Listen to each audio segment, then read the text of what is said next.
നീ പോയാ മതി. അടുത്ത ആഴ്ച ഞാൻ വരുമ്പോ ഒരു തീരുമാനമായിട്ട് വരാം. അതുവരെ അവളോട് നിൽക്കട്ടെ. എന്താണ് അവൻ പറഞ്ഞിട്ട് പോയതിന്റെ അർത്ഥം? അവളെ അങ്ങോട്ട് കൂട്ടിക്കൊണ്ടു പോകാനുള്ള ഒരുക്കത്തോട് വരാമെന്ന്. അവൻ നമ്മുടെ വലയത്തിന് പുറത്താ, പിടിച്ചിട്ടാൻ കഴിയില്ല. അവൾ ഗർഭിണിയാണെന്ന്. ശരിയാണോ അമ്മേ? ആ, അവർ രണ്ടും കൂടെ സംസാരിക്കുന്നത് ഞാൻ കേട്ടു. രണ്ടുപേർക്ക് സംഭവിക്കാൻ പോകുന്ന എന്താണെന്ന് മനസ്സിലാവുന്നുണ്ടോ?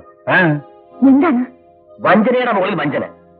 ഒരു ചുക്കും ഇങ്ങോട്ട് കൊണ്ടുവരാത്തവൻ നാളെ ആ കുഞ്ഞിന്റെ പേരും പറഞ്ഞ് ഈ കുടുംബത്തിൽ നിന്ന് അവകാശം വാങ്ങിക്കും. ഇനി ഒരു നിമിഷം വൈകൂടാ.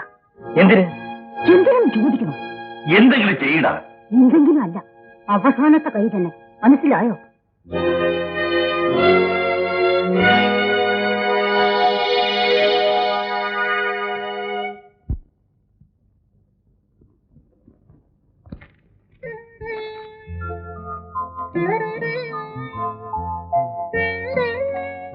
ഇത്രയും നടന്നിട്ട് ഇന്നലെ എന്നെ ഇവിടുന്ന് കൊണ്ടുപോയില്ലെങ്കിൽ ഇനി എന്താണ് സംഭവിക്കുക എന്നെനിക്കറിഞ്ഞത്.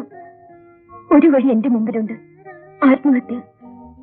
ചിലപ്പോൾ എനിക്ക് എഴുതാൻ വയ്യടി. എന്തെങ്കിലും സംഭവിക്കുന്നതിന് മുമ്പ് എനിക്ക് നിന്നെ ഒന്ന് കാണണമെന്നുണ്ട്. അങ്ങോട്ട് വന്ന് കാണാൻ എനിക്ക് കഴിയില്ല. എനിക്ക് ഇങ്ങോട്ട് വരാമോ? നിന്റെ ആരാധന.